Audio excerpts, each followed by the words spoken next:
Purihin ng Diyos, purihin ng ating Panginoon. Hindi kailangan ng Diyos ang tagahanga.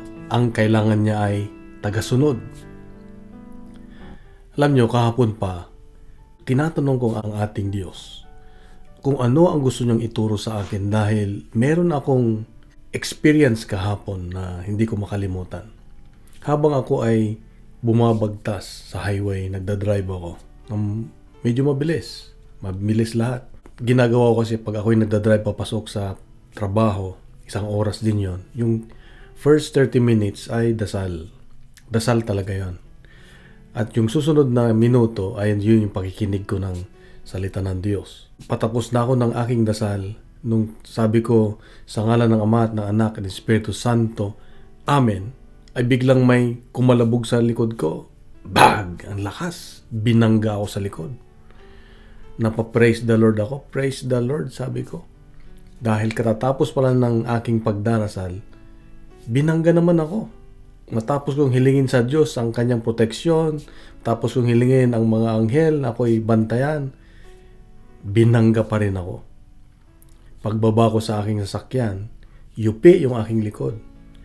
At yung nakabangga sa akin ay isang matanda na nanginginig, ninenervyos, nanginginig talaga. Kaya sabi ko, are you okay? Sabi niya, hindi kasi sabi niya, I'm shaking. Kinalma ko siya, sabi ko, kalma lang, sabi ko. It happens, sabi ko. Sabi niya, hindi ako nakapagpreno, hindi gumana yung preno. It's okay, sabi ko, just calm yourself. Alam mo, sabi ko, bakit kaya pinayagan ng Diyos na mangyari ito sa akin? Nagdarasal naman ako. Yung pala, nung nabasa ko ang ebanghelyo ngayon, yun pala ang mensahe niya. Na hindi porke ikaw ay nagdarasal, nagsisimba, nagiging mabait, ay ligtas ka na. Sabi ng Diyos sa ebanghelyo ngayon, hindi lahat ng tumatawag sa akin, Panginoon, Panginoon, ay makakapasok sa kaharian ng langit, kundi yung mga sumusunod sa kalooban ng aking Ama.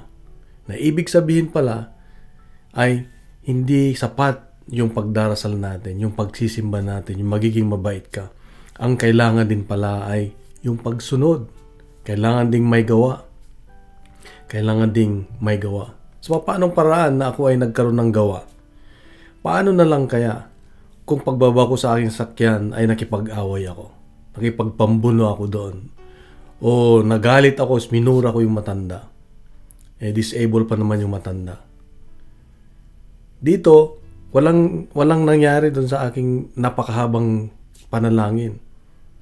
Kaya lang, nung pagbaba ko, nung nakita ko yung matanda na nanginginig at natatakot, yung laman ng puso ko ay gusto kong pakalmahin siya, gusto kong unawain siya, gusto kong mas bigyan ko siya ng importansya kaysa yung sasakyan ko na nabangga. At dito, nakita ko ang sarili ko na maaring yun ang gusto ng Diyos. Nung nakita niya na gano'n ang ginawa ko, sabi siguro ni Lord, sana all. Pero kung iba yung ginawa ko, nagalit ako, iba at sinaktan ko yung matanda, sabi siguro ni Lord, ano kaya yun? Nagdarasal nga, di naman niya ginagawa. So, ibig sabihin, ang paalala ng Diyos sa atin sa Ebanghelyo ngayon ay hindi sapat yung ating pagdarasal, hindi sapat yung ating pagsimba, hindi sapat yung pananampalataya lang. Hindi sapat yung sinasabi mo lang na Panginoon, Panginoon, Lord, Lord, hindi sapat. Ang kailangan ay yung pagsasabuhay natin ng kanyang salita. Sabi nga sa Ebanghelyo ngayon, kung ikaw ay nakikinig sa kanyang salita at sumusunod, ay para kang nakatayo sa isang bato na pundasyon ng iyong bahay. Umulan man, bumagyo man, bumahaman, umangin man, hindi ka magigiba. Pero kung hindi ka sumunod sa kanya, para kang nakatayo sa buhanghinan, madali kang magiba. Kaya pa dito pala na Diyos sa akin ngayon, na hindi sapat yung ating pagdarasal lang. Hindi sapat yung ating pagsisimba at pagsasamba. Hindi sapat yung ating pagiging mabait. Ang kailangan ay yung gumawa tayo, yung kung ano yung maganda para sa Diyos. Hindi sapat yung ikaw nagdarasal pero hindi ka naman nagpapatawa, hindi mo pa kinakausap yung taong dapat kausapin mo. hindi sapat. Kapatid, itong paalala ng Diyos sa akin ngayon, at nawa ay matuto tayo sa Ebanghelyo ngayon. Kung nagustuhan po natin ang reflection natin ngayon, ay bahagi natin sa social media at gawin nating viral ang salita ng Diyos. At punuin natin ng good news ang social media. Sa mapagpalang araw sa iyo, sa iyong mga mahal sa buhay, God bless and God is good.